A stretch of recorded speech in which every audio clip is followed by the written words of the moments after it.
super early. Today is Qatar National Day. So we're going to Albida Park. Manonood kami ng parade. So maagang maaga kasi mag-close ang gate by 7:30. So Pero yung parade, mag-start pa ng 9. Carla! Hi! Bella!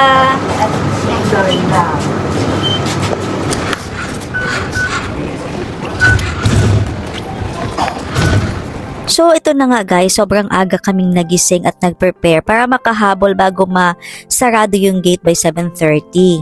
As expected, hindi na nga accessible yung nearest station na malapit sa venue. So, isa nga itong mahabang lakaran. So, we know naman, in-expect na namin to dahil na-experience na namin to way back 2019.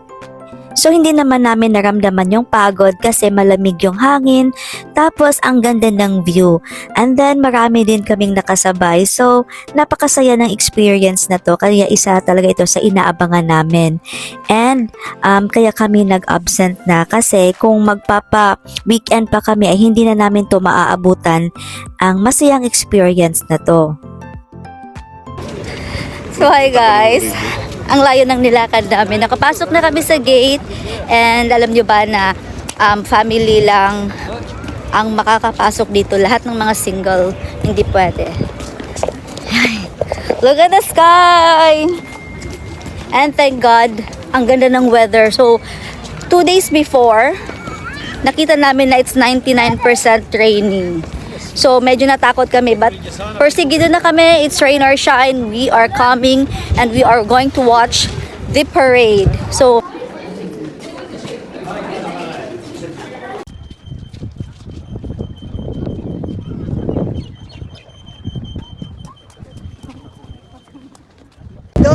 ay, grabe. Tanawa yung ang hair ko. Hindi na stress. Ang haba ng nilakad namin. Grabe. And, wait lang ha. Mahangin dito. It's early in the morning. Mahangin. Malamig. And the last time we're here, nag-celebrate sila is 2018. Yung ganito talaga na isasarado lahat ng nearest station. So, kailangan maglakad. Finally, we're in. So, super strict dito. Kailangan family lang ang makakapasok. Family, kailangan may family. Mga bachelors ay hindi allowed dito manood. 97.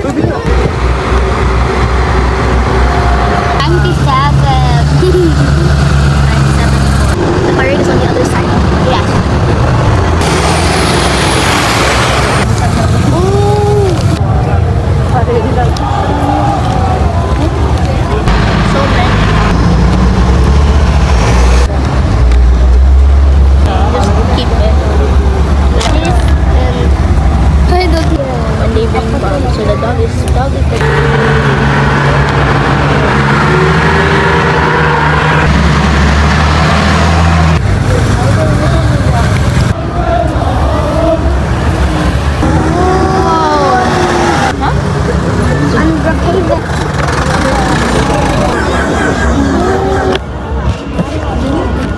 There's a car that will fly.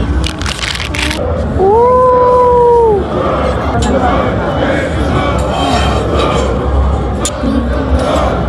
Brown horse. And it's a wrap. So, tapos na guys ang parada and we're going home. Isang mahabang lakaran na naman. So, grabe.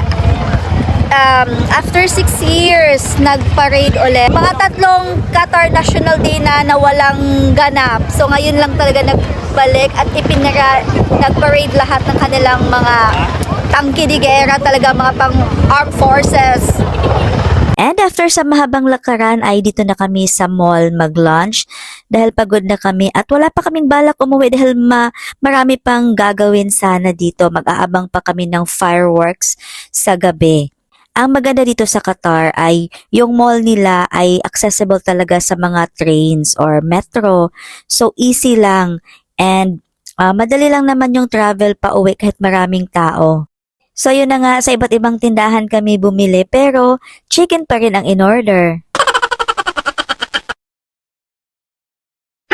At dahil marami pa kaming oras ay dito na kami tumambay sa Fun City.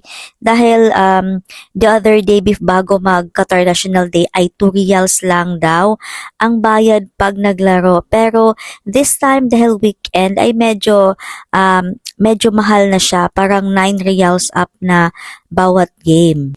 Ngunit yan, di pa rin nagpatigil na nag-try sila dito sa vertical drop at ang saya. Pero hindi ko yan kaya guys. Yan naman yung mga bata. Enjoy na enjoy dyan. Ako naman ay parang nahihila yung bituka ko pag ganyan.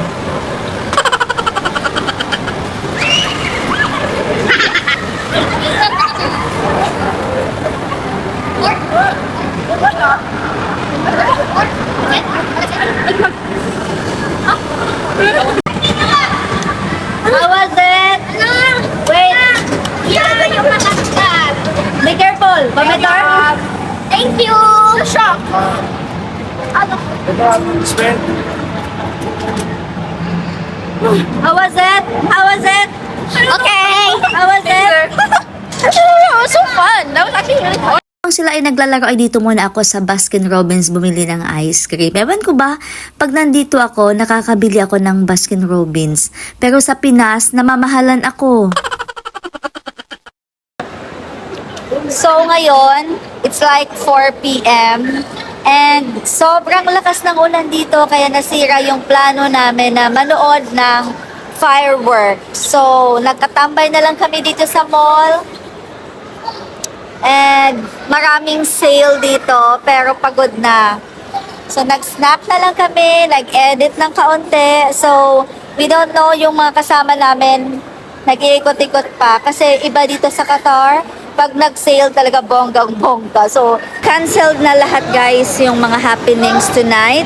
Kasi hindi pa tumitigil yung ulan. So, here we are at Carrefour. Nag-grocery na lang. At doon na magdi-dinner sa bahay. So, tapos na kami mag-grocery at pinatry ni Daddy yung self-checkout counter para ma-experience ni Darla. Nag-enjoy naman siya kasi para siya daw cashier dyan. So, yan tayo ang check out ng ating mga pinamili at tayo din ang mag-wrap sa plastic. So, good experience for her.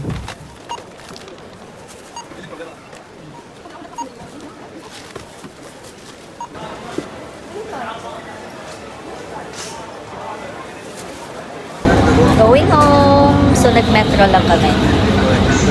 Yeah, 5 station away. And for just 2 reals, we can go home.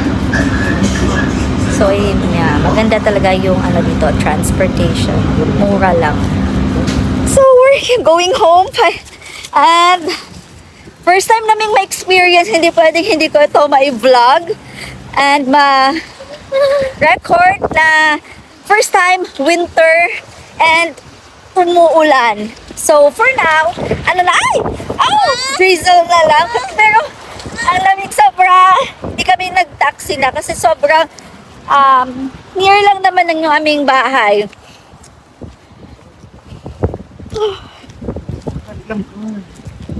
Hala. So, cancel lahat guys. So, sayang. But anyway, ang importante, nakakita kami ng parade. Which is, as forecasted the other day, morning palang ulan na. And may may nahulugan na ng kahoy.